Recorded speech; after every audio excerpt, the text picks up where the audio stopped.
Hello. Hello बेटा, yes. देखो, अपने विद्युत द्विध्रुव के कारण तीव्रता ज्ञात कर रहे थे। अक्षीय रेखा पे हमने कंप्लीट कर ली थी, तो आज करेंगे हम विद्युत द्विध्रुव के कारण निरक्षीय रेखा के ऊपर तीव्रता। निरक्षीय रेखा पर तीव्रता, electric field at equatorial line, इसका आंसर निकालेंगे हम। ई निरक्षीय का।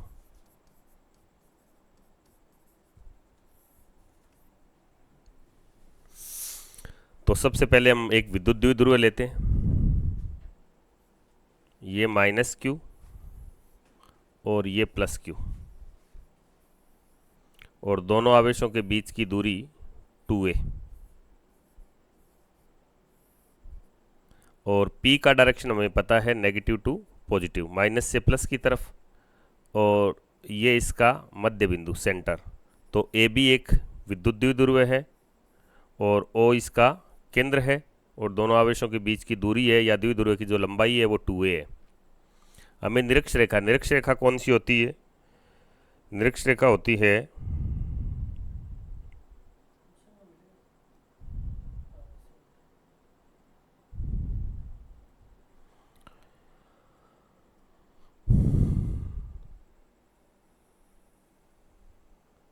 लंबाई के लंबवत तथा मध्य बिंदु से गुजरने वाली रेखा। ये आपकी निरक्ष रेखा हो गई। मान लेते हैं निरक्ष रेखा पर यहाँ कोई बिंदु है हमारा C। इस C पर हमें तीव्रता ज्ञात करनी है, और C की मध्य बिंदु से दूरी है वो है R। तो हमारा टॉपिक क्या हो गया? इस पे जब भी क्वेश्चन आता तो क्वेश्चन ऐसे आता है, किसी विद्युत द्विध्रुव की निरक्षीय रेखा पर स्थित बिंदु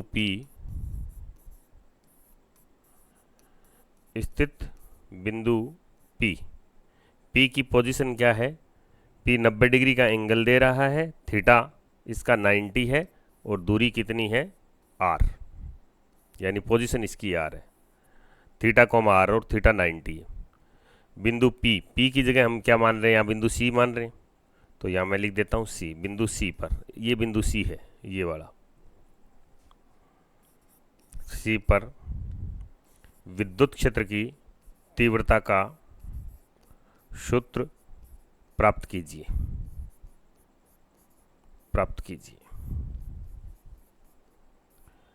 तो हमें ये तो लिखना ही होता है कि माना एक विद्युत द्विध्रुव है AB, माना AB एक विद्युत द्विध्रुव है,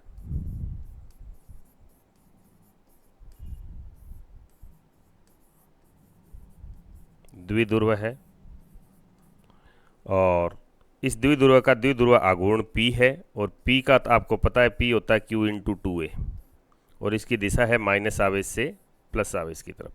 माना AB भी एक विद्युत द्विध्रुव है और इसका द्विध्रुव आघूर्ण P है। यह है विद्युत द्विध्रुव आघूर्ण, विद्युत द्विध्रुव आघूर्ण P। इसकी निरक्षीय रेखा पर R दूरी पर स्थित बिंदु C के ऊपर हमें तीव्रता ज्ञात करनी है। इस बिंदु पर तीव्रता ज्ञात करने के लिए क्या करेंगे? हम पहले माइनस आवेश के कारण ज्ञात कर लेंगे। देखो माइनस आवेश से कितनी दूर पड़ता है, तो ये दूरी देखो बेटा कितनी है?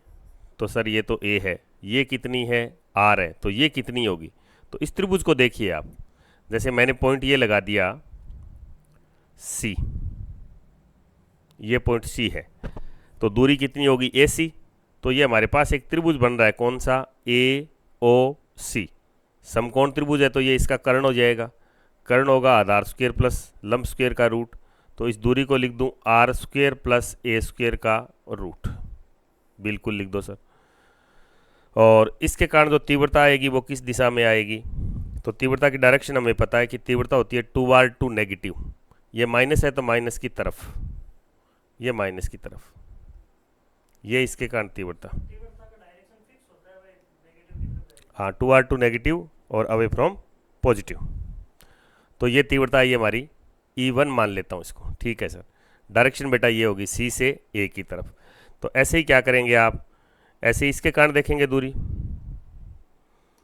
इसके कारण देखो प्लस आवेश से दूरी ये वाली, बिल्कुल सर।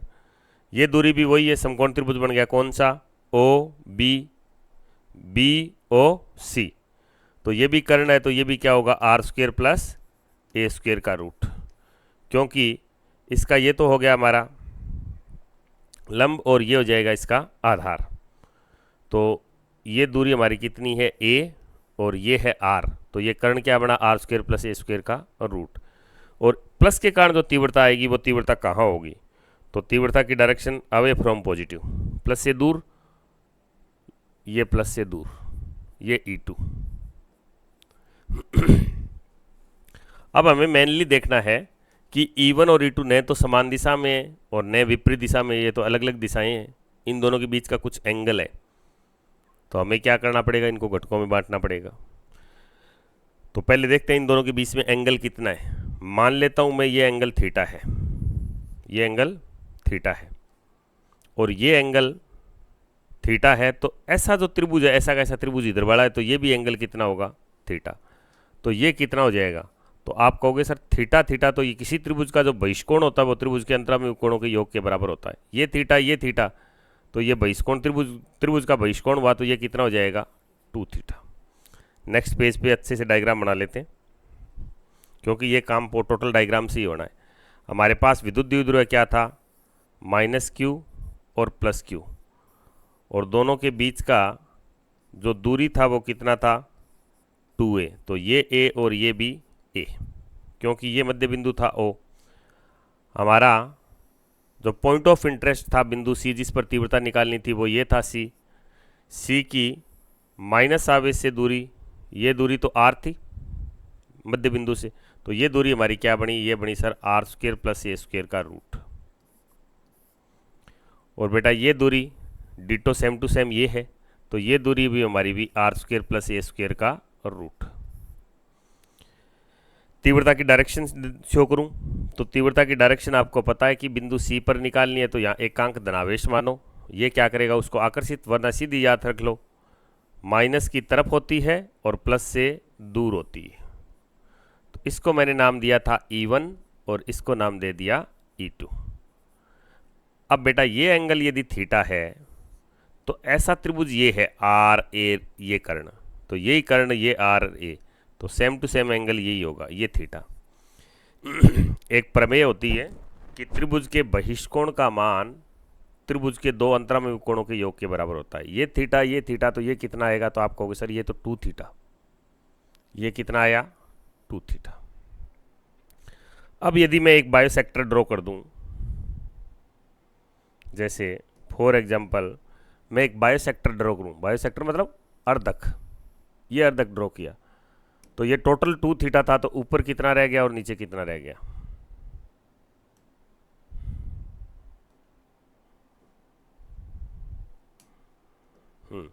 तो ये 2 थीटा था, तो ऊपर भी थीटा रह गया और नीचे भी थीटा रह गया। कोण का अर्धक खींचा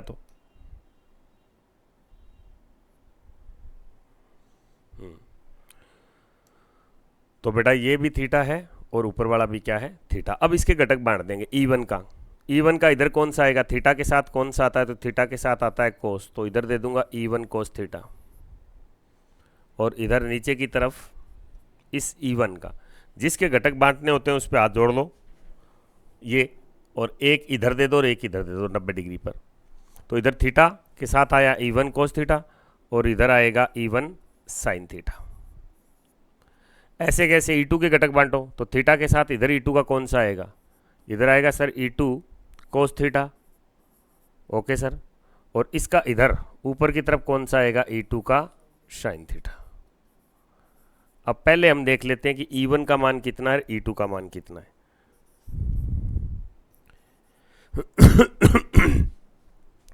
E1 -q आवेश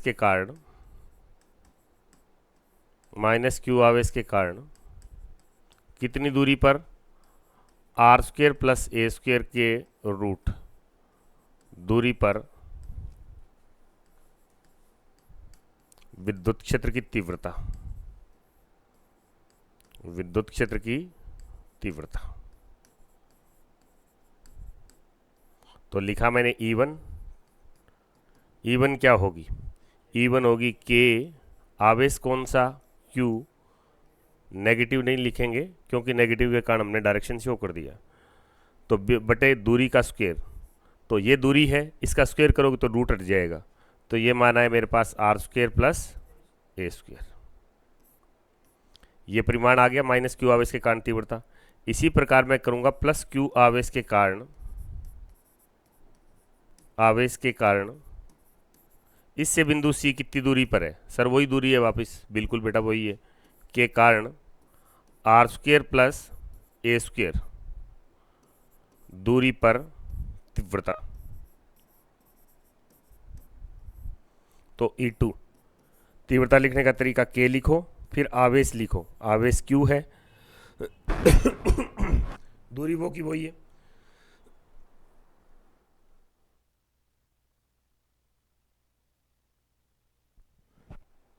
तो दूरी हमने स्क्वायर किया इसका,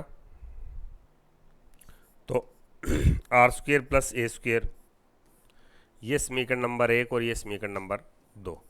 इन दोनों को देखो बेटा, E1 और E2 दोनों के मान बिल्कुल एकदम बराबर हैं।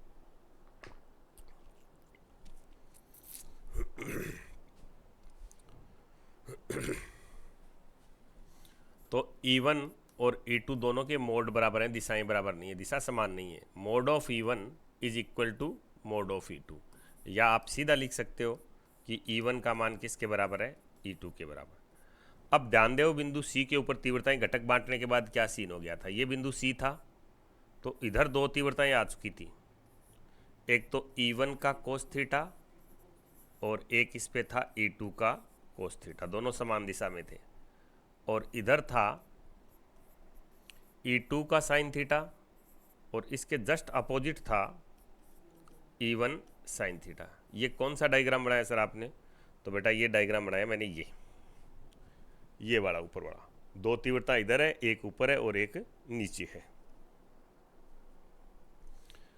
तो अब चूंकि E1 E2 के मान बराबर है, यानी ये और ये बराबर है, तो ये साइन थीटा और ये साइन थीटा ये बराबर है, इसका मतलब ये दोनों मान क्या हो गए, आपस में बराबर और दिशा में विपरीत हो गए। Both are same in magnitude and opposite in direction, it means cancel to each other, ये दोनों एक दूसरे को कैंसिल कर देंगे। कैंसिल कैसे किए बेटा, ये मान में तो बराबर हो गए और दिशा में विपरीत हो गए, तो इन दोनों सदिश है वो एक दूसरे को कैंसिल कर देंगे, यानी इस डायरेक्शन में कोई तीव्रता नहीं है।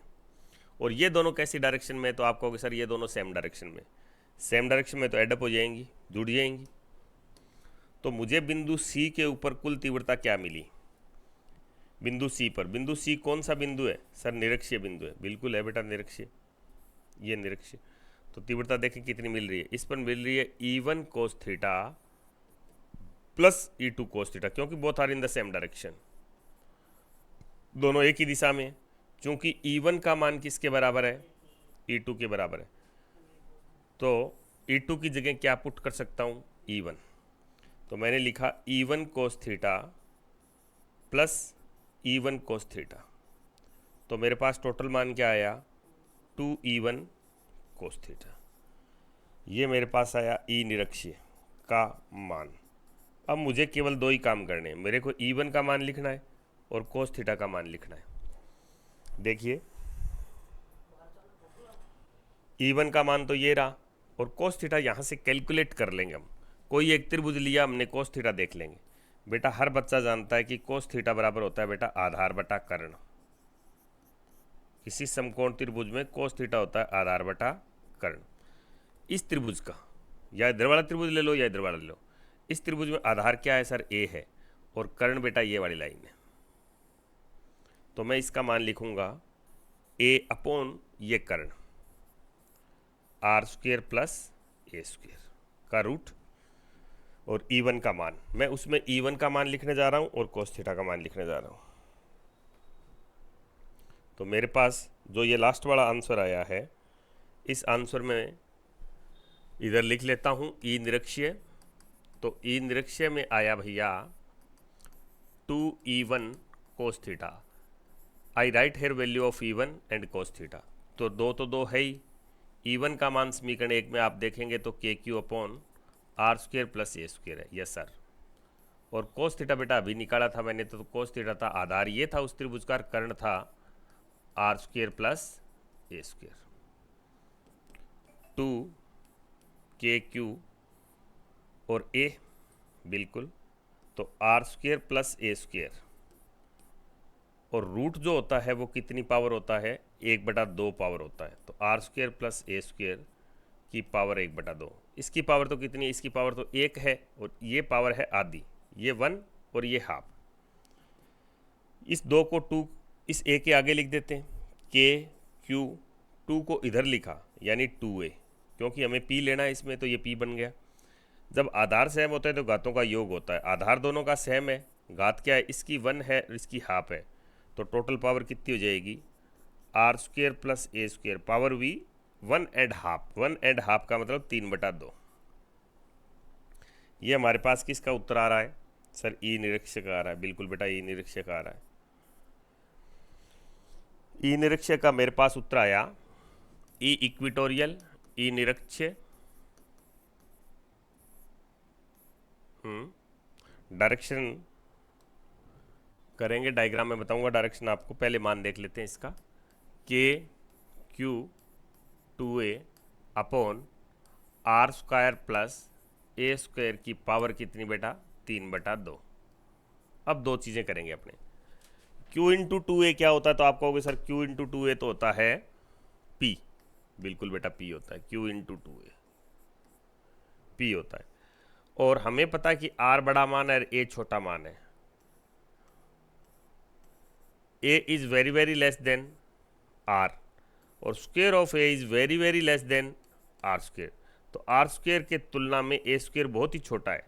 तो R² के साथ A² जुड़ता या घटता है तो उसे केवल क्या लिखा जाएगा, ये बहुत छोटा हो गया तो इसको छोड़ सकते हैं अपने, तो यहाँ क्या रहेगा, केवल R²। यानी इस ब्रैकेट की एक छोटी वैल्यू है, इसका स्क्वायर और ही छोटी होगी, तो इसको हम नेगलेक्ट कर सकते हैं। जब इसको छोड़ेंगे या नेगलेक्ट करेंगे, ये क्या बना भैया सर, P बनाइए। बिल्कुल P लिख देते। यहाँ क्या लिखा मैंने, R², पावर कितनी, 3/2, 2 से 2 कैंसल, तो मेरे पास आया KP/R³। ये आया ई निरीक्षक। अब मैं डायरेक्शन की बात करूंगा कि ई निरीक्षक की डायरेक्शन किधर है। देखो ये एक सदिश राशि है, और इधर K और R तो सदिश नहीं है, लेकिन ये तो सदिश है। तो क्या E की डायरेक्शन P की डायरेक्शन में है या अपोजिट है, तो इधर देखेंगे, डायग्राम में लाता हूं मैं तुम लोगों को।